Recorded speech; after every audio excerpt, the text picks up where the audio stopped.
Okay. Good evening, August family. It's my pleasure to welcome you to another session of my story life. In today's fast-paced and often stressful world, prioritizing our mental health is more crucial than ever. Last week, we discussed several tips on how to manage our financial health during financial crisis.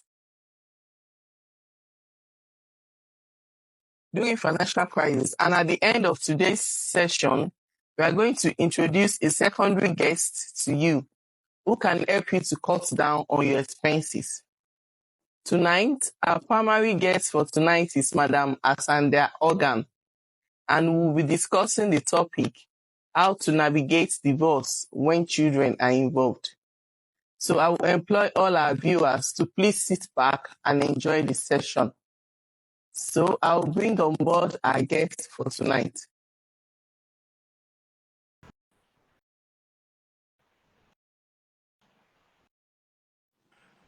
Wow. My name is Asandia, not Hogan. Hogan Okay. is my father's my surname. Okay. Apologies for that. Thank you for joining us on the show. Thank you for having me. So please can you introduce yourself to our viewers?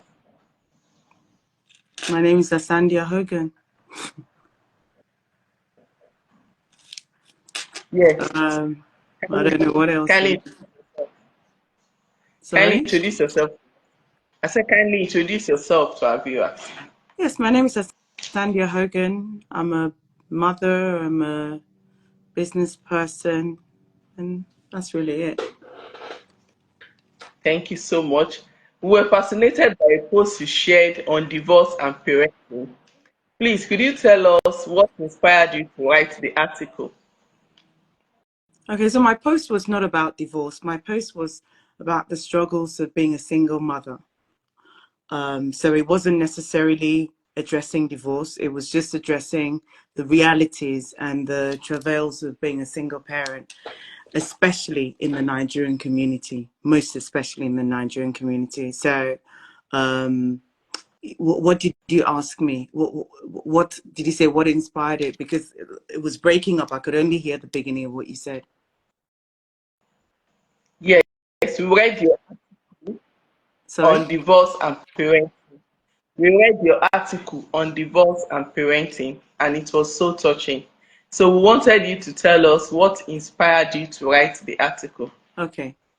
So like I just said, it was not an article on divorce. It was an article on the travails and the realities of being a single parent. Let me say a single mother, most especially in the Nigerian society. And when I say Nigerian society, I mean Nigerians world over. So what inspired me was a lady, there's a lady that does courses and stuff, and it's courses for remote jobs and stuff like that. And so someone had sent her a message and she posted the message, and the message was from a single mother that was saying that she was being abused and whatnot by her husband, and she was looking for money to leave. So she was looking for money to pay for the course that this lady does so that she can gather money. Once she gets the job, she can gather money. Once she does the course, she would obviously be able to do remote jobs and get money. Then she would gather money to leave the course, to leave with her children, So I volunteered and I said I would pay for her course for her so that she can have enough money to leave, because I didn't like the idea that she said if she leaves right now, she would leave without her children. And I don't like the idea of leaving children with their fathers, not because their fathers are bad, but because a lot of times you can't predict, and a lot of these men, a lot of them, not all of them, obviously, a lot of them are very vengeful. So they, in the Nigerian society, the common thing is that the man has more money than the woman, and you know, a lot of the women are not working or don't have as much money. So when the women tend to leave their children with their fathers, the fathers tend to poison the children's minds against the mother for whenever she thinks she can come back and get them. You know, a lot of people say, oh, I want to leave and gather myself and then come back to get my kids. And by that time, a lot of times the kids are poisoned against you, or the children are withheld from you, worst case scenario. So they're withheld from you, you're not allowed to see them. So I said, I offered to pay for her so that she can live with her children. I offered to pay for a course for her so she can live with her children. So because I left a message, you know, it was just a normal comment, you know, please, I'll pay for this lady for the course or whatever it is. The course is 25,000 now. And then I had an influx of messages from a lot of women asking me to pay for them because they're single mothers and they want to leave. And I felt really sad. And I felt sad and I felt pressured because I felt like a lot of us as Nigerians, we never consider other people's conditions and other people's problems. So people saw that I said I would pay for this lady because her story touched me, you know, and it was just not because I have too much money, but it just touched my heart and I wanted to help out. So I put up a post saying, a lot of you are coming into my inbox telling me, you know, you want me to pay for you and blah, blah, blah, blah, blah. But as I was writing that post, something touched me again. And I said, you know what? This was going to be a post of me complaining and being upset that so many people were putting me under pressure. However, something has just touched me. And I know that there are a lot of good people on my wall. And I know that there are a lot of kind people that have been there for me also. And please, if anybody is willing to donate 25,000 to sponsor some single mothers, or some women in marriages that are being abused that want to leave but don't have the means of leaving, so we can pay for their courses so they can start working and they can make money by themselves and they can leave. So a lot of people came into my inbox telling me all sorts of story. Oh, you know, some people were saying, oh, I don't like the way he talks to me. I don't like the way he comes home at night. Or, you know, sometimes, you know, he asks me, he doesn't buy me this and he doesn't buy me that. So, and they're like, oh, I want to leave. And, you know, some of my friends are doing so well. And my friends are telling me I should leave. So that's why I wrote the post, because a lot of women were coming to me with very flimsy excuses of why they want to leave their marriage. And I'm like, single motherhood or single parenting is not the ideal choice. Nobody ever wakes up and says, you know, when I get married, I want to get divorced and I want to be a single parent. Most people don't, you know, some people do, but most, your average, normal, everyday people, let me not say normal, your everyday, most people don't do that. So that was why I wrote the post. It was just to say, listen, you can see some of us, and some of us might not be the norm of what you think single parenting is or single motherhood is. And because you see us, you think, you know, it's easy to do. It's not easy to do. That we do it does not mean that we chose to do it or that it would be our first choice to do. You know, if you're going through stuff and you're unhappy or you're going through abuse or whatever it is, you're going to make the best decision for you, right? And if that best decision for you involves breaking up a family, and that decision will impact your children and will impact your family life, but it's the best thing for you to do for you and your children. And you know, you've done everything you can possibly do and it's still not working. And sometimes it's a life or death situation. So of course you're going to leave. But that's basically what inspired me writing that post. Thank you. So that takes me to another question. And that question is, how can parents effectively communicate with their children about divorce? I mean, it depends on the age of your children. I don't think that you always have to tell them.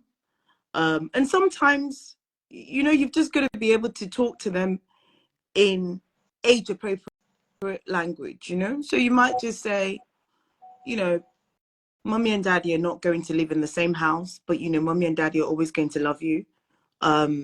You know, but we're not just going to live in the same house, but we're still a family, but we're not going to live in the same house anymore. Sometimes, you know, a lot of the time, especially if the children are very small, you don't need to go into details because they don't even understand the details themselves. Sometimes you don't even understand the details yourself because it's all, you know, there are people that have divorced a few times, but most people are divorcing just once or the first time. So it's very new territory. And even if you've been there with somebody that has gone through a divorce, it's never going to be the same when you're going through yours. It's, you know, it's a very personal journey. So, I mean, in my case, so I was lucky enough that we lived in 3 homes. So it wasn't so hard.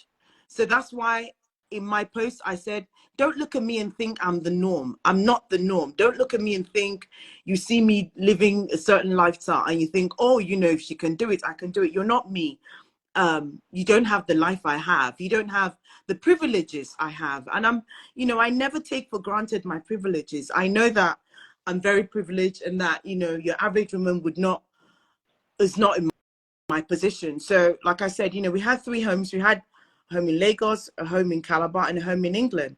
So my son being away from his other parents was not so much of a strange thing. So it was easy to just transition and just, oh, we're going to a house in England, or we're going to stay in the house in Calabar for, you know, a few more months. So we're staying. And in my case, you know, I didn't need to go anywhere because the other parent moved out. So I didn't need to move anywhere. So it was just more explaining. And then, you know, and because of the kind of life we lived, so sometimes the other parent would be on set. So they'd be on set for a while and my son might want to go and be with him for a week or, you know, a weekend or whatever, even though we're still married. So everybody's circumstances are different. Do you get what I mean? So my circumstance was different, and my circumstance helped me to a certain extent that I didn't necessarily need to go into too much details with my son. So I think, you know, just like I said, just effective communication within this age appropriate for your children. You know, if they're teenagers, you might have to go into, you know, a bit more details because they're not tiny babies. They understand certain things and they understand a lot more than what you think. These children are a lot smarter than we think that they are. So in my case, it was a little bit plain sailing for me and a little easier for me, which is why I kept saying, if you're going to do this, you must understand that everyone's circumstance is different. You can't use one person's circumstance, or your friend is doing well, or you've seen Asandia online, or you've seen, you know, Rita online, or you've seen, Mary online, or that person online, and you think they're doing well. You don't know their personal circumstances. Thank you. What are some signs that a child, what are some signs that we can see as a parent that shows that a child is struggling with their parents' divorce? What are some of the signs that you can observe in a child that shows that the parents of this child, they are struggling with a divorce? You know, I'm not a therapist. I'm not a trained psychiatrist, or I don't know if it's psychiatry or psychology. I don't know which one. I'm not sure. But I'm not I'm not a trained therapist. I'm not a trained, psychologist, psychiatrist. I'm not trained. So I can't sit here and tell you these are the signs and blah, blah, blah. I can only say to you the things that, is common knowledge to a lot of people, and like I said, it's different ages as well. For a teenager, you might see a teenager acting out. You might see, I don't know, they might want to stay out late more. They might even want to be in their rooms more. They might be a lot more withdrawn. If the kids are really small, they might be crying more. They might not want to eat. They might start even being rude, especially as teenagers. So there's lots of signs, if we all know our children, right? So if there's anything that is out of the norm, with them, I would just say, you know, as a parent, you know, even if you were not divorced, if you see anything out of the norm with your child, because we all know our kids, right? If you see anything out of the norm, you would ask your children, or you try to find out, you know, what's the matter. So I would just say, yeah, I can't, you know, sit here and diagnose anything and tell you these are the signs and these are not the signs, because like I said, you know, I don't have a degree in any of these things, you know, but it would just be the commonsensical things. And you know what, the truth is, I don't want to say use Google as a tool, but use it at the same time. You know, you can you know, Google, you can read things, you can research into things yourself, because a lot of us are Nigerians. I'm in a lot of Nigerian groups, and people come on groups and would ask questions, and I'm like, you didn't need to do that. You could have just Googled that. You would have gotten the answer. You could have just Googled a lot of things. So we don't like to research. We like to ask other people things. Do some research for yourself, you know, read up on some things, you know. What are the effects of divorce? Read it up. Like, you know, a lot of times there are things that are not hidden. A lot of people have gone through these things before you. So read up, you know, research some things. And like I said, if your child's acting out of the norm, or your child is being a certain way, or they're withdrawn, or, you know, they're a bit more excited, anything that seems a little bit out of the norm, you know, personally, I would, you know, research. I would read up medical journals. I would, you know, call, you know, I'm in England, so it's easier for me to call my doctor. But if you needed to, you know, go for therapy also. We don't tend to do that. Go for therapy. Go for family therapy with your children. Go for counseling with your kids, you know. There's so many things that are out there that, you know, we don't explore, because we're so focused on what will people think, or what, you know, what does the world think, what does the church think, what does this one think. But there's real life issues going on with you that sometimes only you know the answer, and it takes you carving out the answer for yourself. Because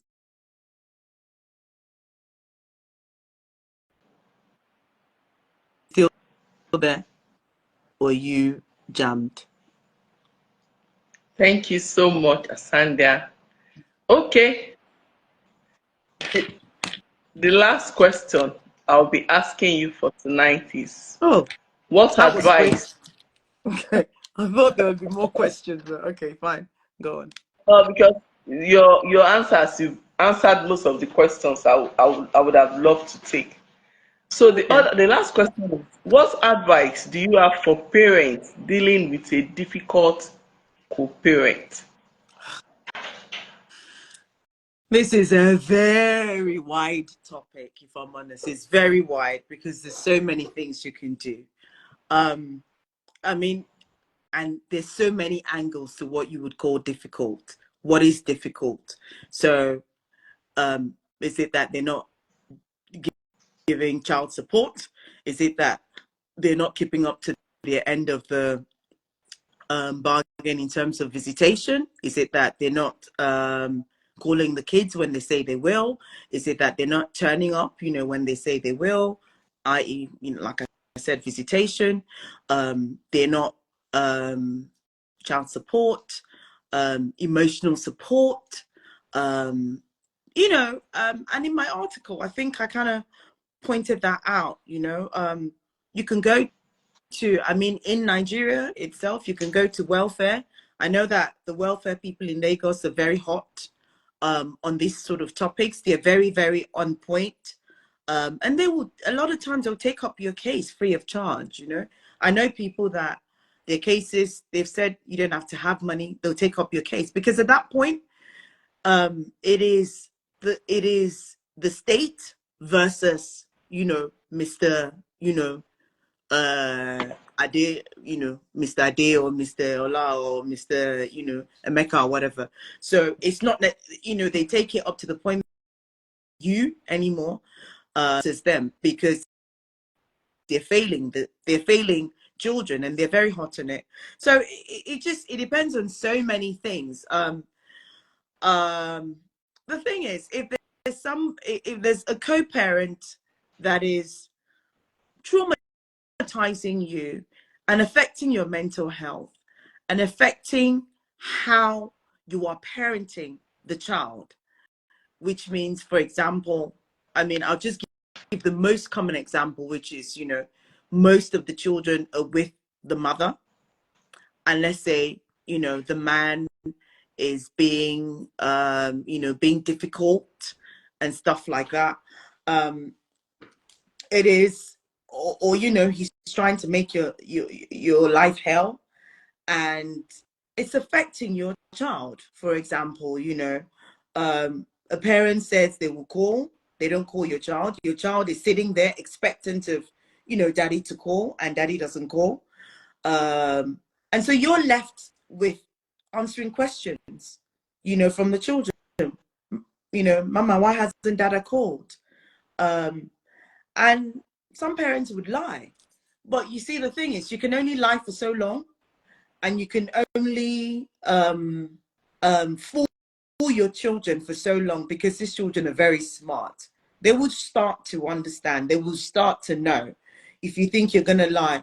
I mean, I've had someone tell me that their child asked them, you know, when she says, you know, oh, daddy's away working. And the child has turned around and said, but you're working as well and you're here. So why can't daddy pick up a phone and call? It's a phone call. We're not telling daddy to be here. Why can't they pick up the phone? Does he work 24 hours a day? And she was like, oops, okay. Because at some point she was trying to cover up, because she was trying not to paint the father in a bad light, because you try not to let your divorce affect your children, you know. And in the end, she had to cut off the father, because the child would cry all the time. The child felt abandoned. The child felt like, what's he done? Like, what have I done to my dad that he doesn't want to call me? Why doesn't my dad love me anymore? Why, you know? And this was, you know, someone that left all lines of communication open. So if they've left all lines of communication open, or, you know, you have a co-parent that constantly curses you out, calls you names every time they come to pick up the child, for example, or they pick up the child, they don't bring back the child on time, or they don't, you know, they don't come back, they don't come on time. And then they expect you to change your plans. They expect you to drop everything, change your plans, bring the child home, bring the child to them, do this, you know, travel there to bring the child to them, you know, or someone promises, you know, they're going to give you money to bring the child to them wherever they are. And you spend your own money and take the child there. They don't give you that money. And the thing is, rearing children is not just about money. However, if, for example, you know your ex does not have that money, you genuinely know he doesn't have that money, right?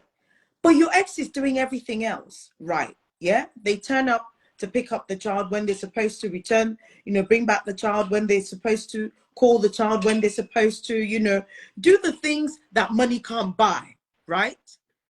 I think most of us women would understand, fine, he doesn't have the money to do it now, but he's doing what, you know, parents should do regardless of money. I don't think most women in their right mind would be like, oh, well, you know, I'm going to cut him off. Oh, I'm not talking to him. And if you communicate it to that woman to say, listen, I don't have, you know, I know I was going to give you, you know, 2 kobo right now. I'm supposed to give you that 2 kobo. I'm really sorry, I don't have it. Please give me some time. I might have it next week. I might have it next month, or whatever it is. The problem is that a lot of partners ex-partners are too proud to explain themselves to the other parents. And I can see you laughing, because I'm sure you've heard this many times, you know. So they're too proud to explain, when really and truly, this is not about you. It's not about either of you, the parents. I don't have to like you as my ex. You don't have to like me as your ex. But what we have to do is to co-parent properly. Sorry, someone has said something. It's not worth covering. Sorry, someone said something. It's not worth covering up for your ex if he's not pulling his weight, just to be there for the child. Absolutely, I agree with that. So anyway, but as I'll say, you know, the truth of the matter is, if you don't like me and I don't like you, that's perfectly okay. We don't have to like each other. We just have to co-parent in a civil manner. We don't, if you can co-parent in harmony and like each other, it would be great. But we know that the world is not great, right? So we know that we're not always going to have the ideal situation. Yeah. But if you put that child first, you're always going to think of that child first. You're always going to think, listen, I don't like this woman. This woman annoys me. This woman is this and that. And she was all of these things when we were married. However, she is the mother of my child, and my child is with her, and she is a great mother to my child. And the other part is, this man was a terrible husband. However, he's a great dad, right? Because remember, we can be terrible partners, but we can be great parents. Just because you're a terrible partner does not mean you're a terrible parent. So you can allow that person to be a great parent to their child and co-parent in a civil manner.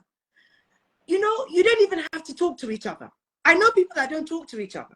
They send emails, or if they send emails through their lawyers even. But they're there for their children. That's all that matters. You don't have to be friends. We don't have to like each other.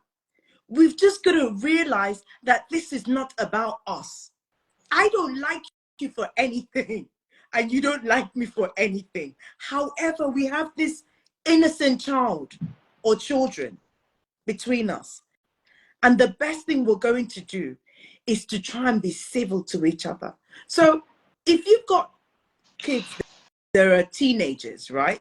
It's easier because teenagers, you don't necessarily have to, you know, hold them in the hand and take them back to, you know, their parents or whatever, you know. I'm just saying, for example, if you're in England, I know people in England that their teenagers just get in a taxi and go back to their mom's house, or go back to their dad's house. You know, if, for example, you know, you have, you know, if you've got smaller children, I know people that go to a car park and they stand here and the other person stands there. The child walks from here and goes to meet the other parent. They get into their cars or walk away and go about their business. That's what they do, right? You don't have to speak. You don't have to have any business with each other. But the best thing you can do for those kids is to be parents to them. And the other thing that I always say that, you know, but I'll be honest with you, if somebody comes into your life and disturbs your peace, disturbs your mental health, because as a parent, you can't pour into that child from a half empty or an empty cup. You can't. So if your mental health or your mental space, or your mental, you know, space or whatever it is not intact, you can't parent properly. And if somebody is coming in and causing havoc in your peace, sometimes you just have to cut them off. Or you have to arrange, and this is after you've tried everything, you have to arrange for a way that they can see their child without you being involved. If you need to get a mediator, if you need to block them everywhere, just, you know, listen, or you say to them, when your child is old enough to want you and come to you by themselves, I will let your child come and see you if they want to see you. However, if you continue in this behavior, in being abusive to me, we're not married anymore. What are you being abusive for? Like, life should be simpler. We should, you know, it should be easier. You know, we're not married anymore. I don't need to take your abuse. You don't need to take my abuse either. So if I'm being abusive to you and I'm, you know, like, I am not letting you have any sort of mental stability, cut me off. However, what you can't do is, because one parent has annoyed the other parent, you cut off the child as well. That's where I draw the line. You know, I don't have to like you, but I'm just saying, for example, the parent that always has custody, or the parent that has, you know, even if it's 50-50 custody, I'm never going to say, you know what, your father has annoyed me today, so I'm not cooking for you.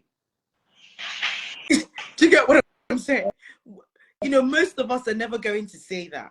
But there are men that would say, oh, the woman has annoyed me, so I'm not giving her money. And I want to talk about this money, right? Because most of the time, not all the time, I know excellent single fathers, the single parents that are men that do everything they're supposed to do. There are very, very many of them. However, there are also very many of them that do not do the things they're supposed to do. So let's just say in Nigeria, you're supposed to give 100,000 for 2 children, or you're supposed to give 100,000 for 1 child. Depending on your life, remember this money is also awarded depending on your lifestyle, right? So if your child is used to, you know, going on holiday to Santorini every holiday period, and that's what you were doing when you were together, you can't suddenly say to the child, and that's why the courts in England, or, you know, this side of the world, are always very fair. You can't suddenly just say to the child, well, you know, you're not going to do this and you're not going to do that when you were doing that. But if it was both of you that were funding it, that's fine. That parent just has to contribute to the funding of the child. But the problem is, you have a lot of fathers that are annoyed with the mother. And because they're annoyed with the mother, they don't give money towards their child. And that's where it's wrong. Because believe me, and I've said this before, these children are very sharp. And these children are not from my generation or your generation. I'm in my 40s. So these children are not from your generation or my generation, where we still had, no matter how bad our parents were, we were still respectful to our parents. When you think when they turn 18, you would turn up in their lives and be like, oh, I'm your father, or you think they will come and look for you. These children would tell you, bruh, I don't know you. They will tell you, bro, I don't know who you are. You're not my dad. You need to do one, basically. And they're not like us.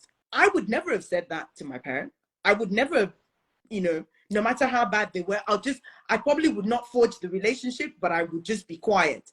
These children would tell you to your face, it was my mother that I saw. It was my mother that provided everything I wanted. You didn't provide anything. So I don't want anything to do with you. So, I mean, when you ask me what should you do? Listen, go to court, go to mediation, cut them off if you must. If you still have a good relationship with their family, go to their family, go to, you know, people you think they listen to. And that's the other thing. Try everything. I always say to people, forget your pride. Try everything that is within your power. So the day your children ask you, and another thing, always have proof. If it's a message you're sending, I always say, send messages, send voice notes. And once you do it, personally, open an email, send the screenshots to yourself. So that one day, if you ever lose your phone, it's all there in the email. Send an email to yourself. Screenshot all these things, send them as emails to yourself. One day your children will ask you, and believe me, these other humans that are parents, they will lie against you. Half of the time they will lie. Oh, they will tell you, no, I tried, it was your mother that. Document everything. If you can avoid phone calls, avoid it. If you can do messages so that it's in black and white, do it. If you have to take them to court to prove a point. Take them to court for not paying child support. Take them to court for not, for not doing the things that they should do. Not even because you want that money or you want them to do, but just so that you have proof to show your child that I did everything I could to have this person be in your life, and they chose not to be in your life. Because the only person that you are accountable to is that are your children. Those are the only people that you're accountable to. So I think on your list of questions, did you not, I think somebody had said, or was it your assistant? I'm not sure. Did somebody not ask me something about, I can't remember now. Okay, anyway, go on. All right. Thank you so much for your time. Thank you for your sincerity. I think someone had asked me about dating after a divorce or something like that. Does that work? What do you mean, does that work? As in, the fact, when we are talking about divorce, the fact is, once it happens, you should just admit it and own up to it. Admit what? Because, as in, when it comes to divorce and it has gotten to that stage, before it got to that stage, you would have tried everything within your power as a human to ensure it does not get to that stage. Remember that Nigerian women love to be misses. Nigerian women don't like to walk away from their misses. So, and I always say this, for a Nigerian woman to divorce a man, it had to be bad most of the time. It has to be really bad. Yes. Because we love to answer Mrs. Something. We love being, at the point where we get married, I always laugh and I say, Nigerian women, when we get married, your husband loses his name. He becomes, when you're talking to your friend, and my husband said, it is no more John said, it is no more Emeka said, or Emeka came to pick me up. Oh, my husband came to pick me up. So for us to let go of that missus, it means that it's been really bad. No, what I was saying was, I think one of your staff or somebody said to me, what about dating after a divorce? Dating. That will be another discussion for another day. For tonight, we appreciate your time. We appreciate your openness. We appreciate your sincerity. And sincerely, I think I would just like to add that, a lot of single mothers need to be very realistic with themselves and very realistic with their finances. So being a single parent is not an easy thing to do, and it's a very expensive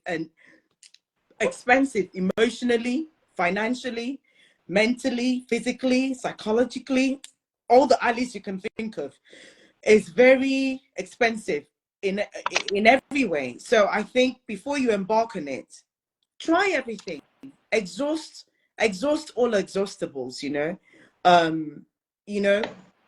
try and maybe even, I don't want to say change yourself, but maybe even just, look at different conflict resolution methods, do things that maybe you wouldn't necessarily do. Do counseling, do marriage counseling. Marriage counseling in for a lot of Nigerians, they tend to do it in church before they get married, and people forget that people still need counseling in marriage. So I would say do counseling, do everything you can to stay married. However, if you're facing abuse, you do have to leave, because you have to stay alive. Have people come back from abuse? Yes, there are marriages that have worked out, after they've been separated because, he was abusive or whatever. And he's worked on himself also. It could work. But leave first so you can stay alive for your children. Leave first. Live somewhere else first, because It's very hard. It's very hard. And I also think this is something that I keep saying I'm going to talk about. The idea of you only walk away from a marriage because we need to start talking about that in Nigeria. That's a lie. It should not be only because of abuse that we walk away. Listen, life throws us all sorts of things, right? You could be married to somebody and you're just unhappy.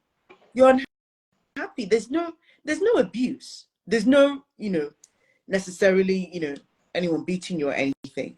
But you realize that you're unhappy. And I remember a friend of mine a long time ago said, she'd come and cry to me, Asandia, what should I do? I'm going through X, Y, Z. And I told her, I said to her, you need to make yourself happy. And what makes you happy? If staying with him makes you happy, then stay. But if leaving him is what makes you happy and at peace, you need to make you happy.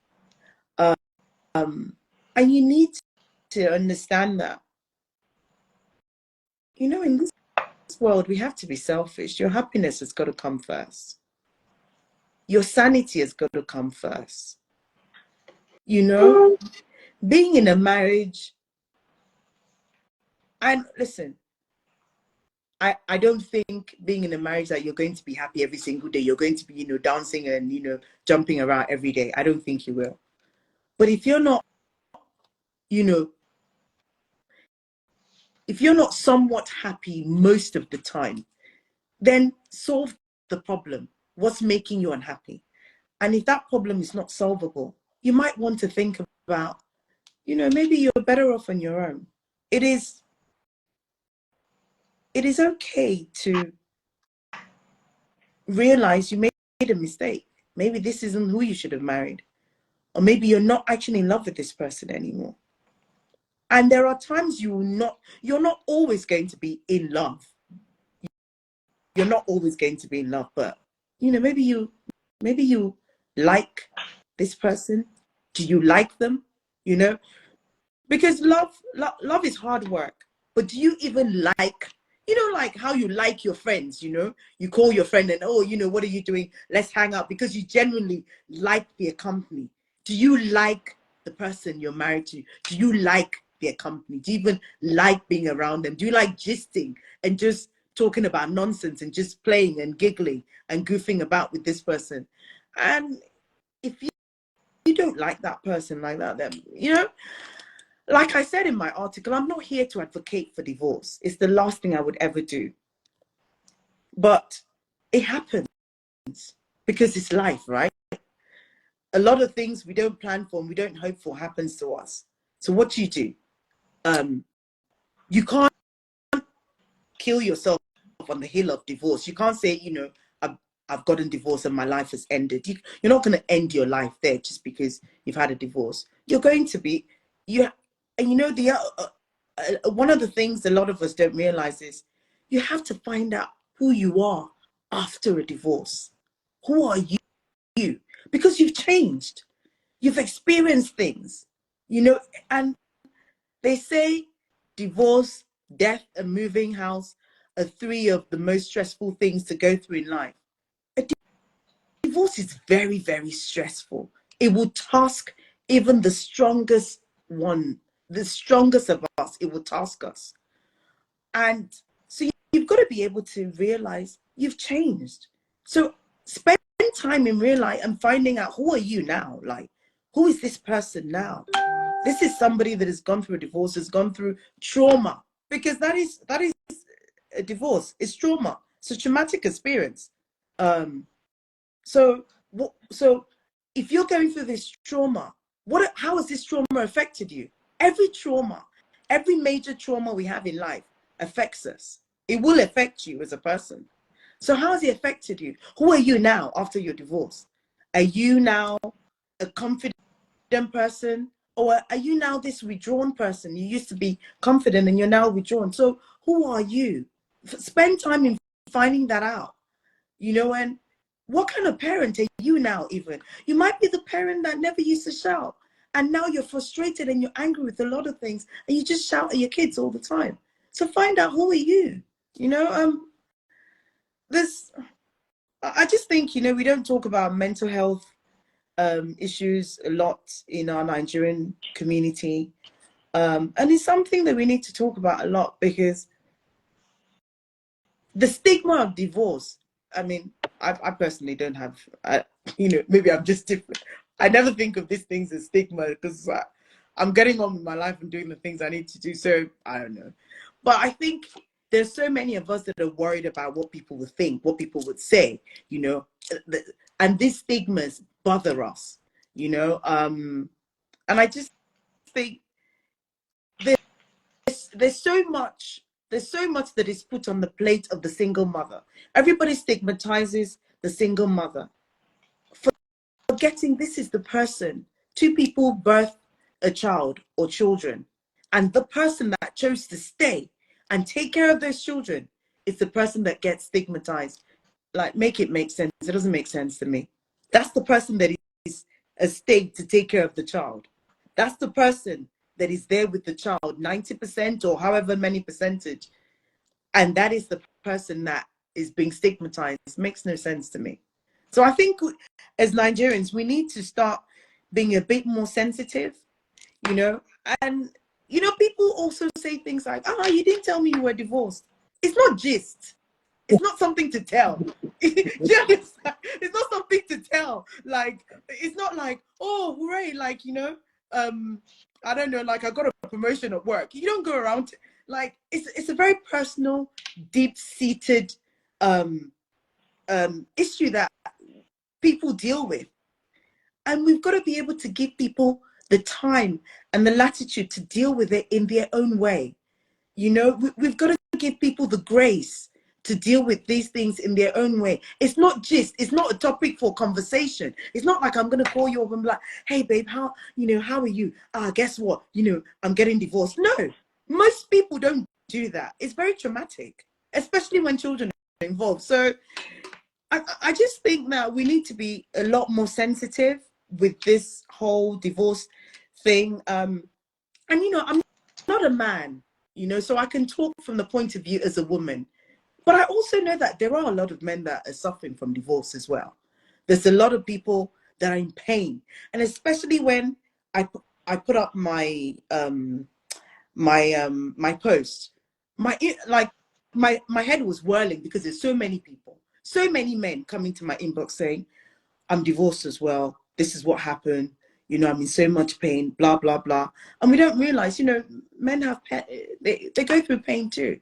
But I guess, I'm a woman. I can only talk from the point of view as a woman, So I just think it doesn't make any sense that a lot of us stigmatize, and churches as well. Churches need to stop. Religion is one of the things that's killing us. We need to stop with this whole thing of, endure and stay. And if your family member is hurting and going through a divorce, please stop shaming them. No one woke up and said, I want to get married so that I can get divorced. No one said that. I don't know anyone yet that has done that. All right. Thanks a lot for your time. Like I said earlier, and irrespective of what has happened too, I think all the party involved need to forgive themselves, and they need to learn to move on. I agree. You don't have to Absolutely. leave it. You don't have to carry it around. You don't have to carry the pain. Learn to deal with the pain. If you need help, please seek professional help. Exactly. And irrespective of what has happened, the priority are the kids. Absolutely. So you want to try all you could to ensure that the kids maintain a good mental health. So thank you once again for coming on the show. I absolutely agree with you. It should be children focused. It should be children centered. A lot of us need to realize the children are going through this. Forgive yourselves. And if you can't forgive yourselves, just move on, So it's because, the truth is, we may say forgive yourself. The truth, let's be honest, everybody's not as forgiving. Everybody can't be, the same way. Some people may not forgive, and that's okay. but move on, like let go, because the truth of the matter is unforgiveness holds you back more than not forgiving. And it hurts your own children as well. And the worst thing you want to do is let your children grow up in unforgiveness. You don't want that. Thank you. It's nice to put a face to that name. Thank you. So one day you guys need to talk about parents dating after a divorce. You should talk about that, because it's very important. Okay, there is life after a divorce. Yeah. We will do so, and maybe you'll be our guest on the show. I don't know anything about that, please.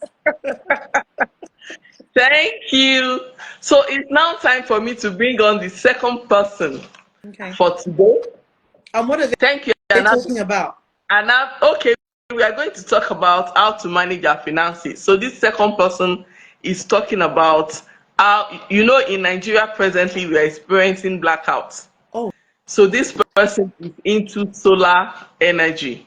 So the person is coming on board to show us how to minimize our funds and get an efficient service. Okay.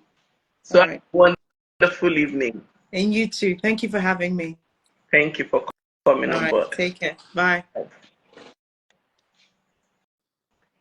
Thank you for listening. Okay, the second person. I think I need to end the live chat, right?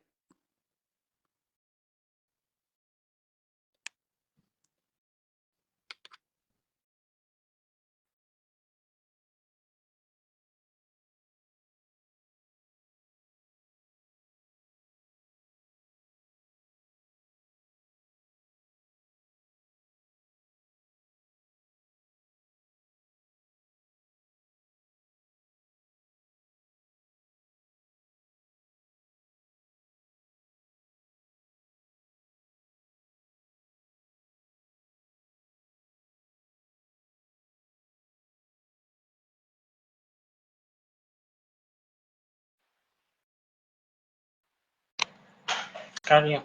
Okay, good evening, Mr. Peter. Hello. Can you hear me? It's not audible.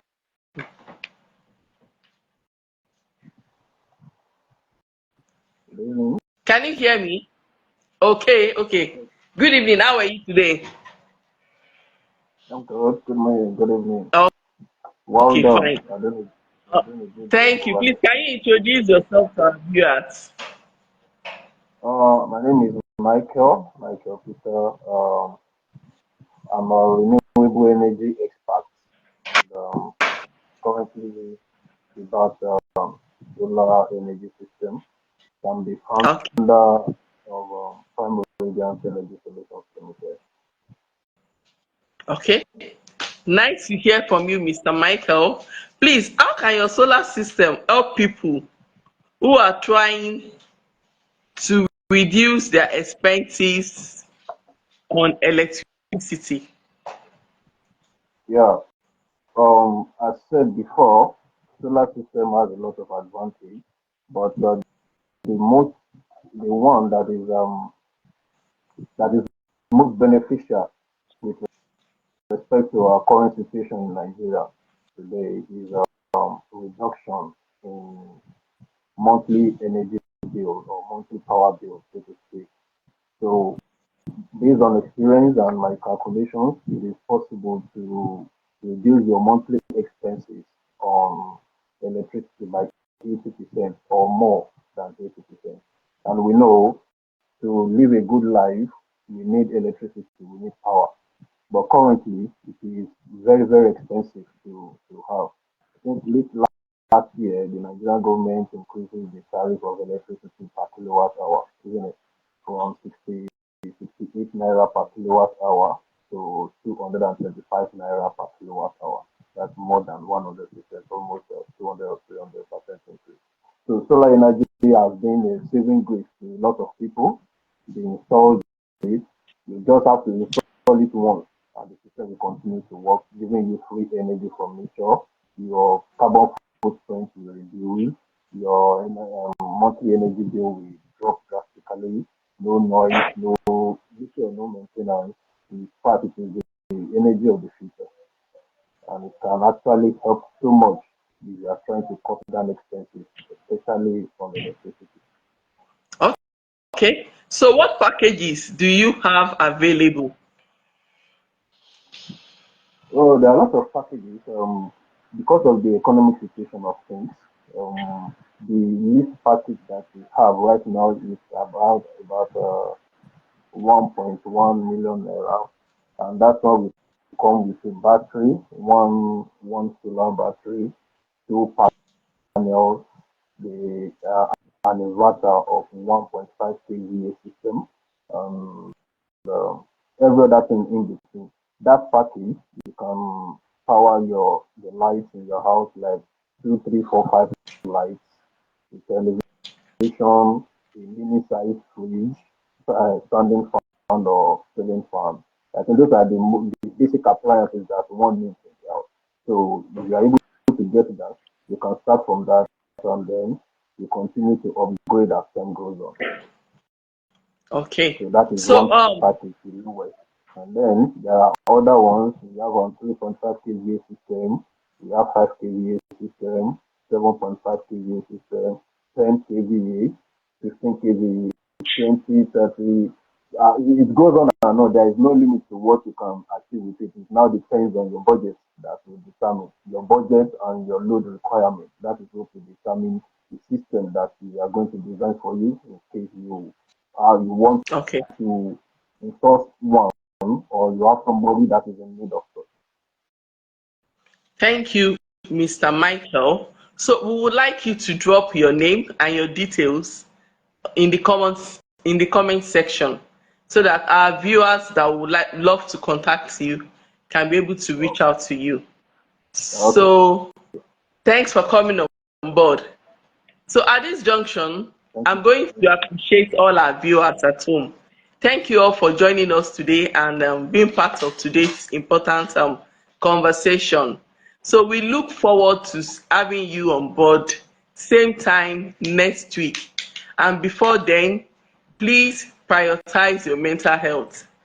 Remaining, keeping our sanity is key. The world is full of so many stress, but irrespective of that, remember that you matters and you cannot pour from an empty plate. So ensure you take good care of yourself, eat well, carry out your exercise, and if possible, have a good support system in place. Our mental health is key. So till next week, same time, have a wonderful night rest, and I remain my humble self, Abiola Olatubosun Mutka Ayuba. Thank you.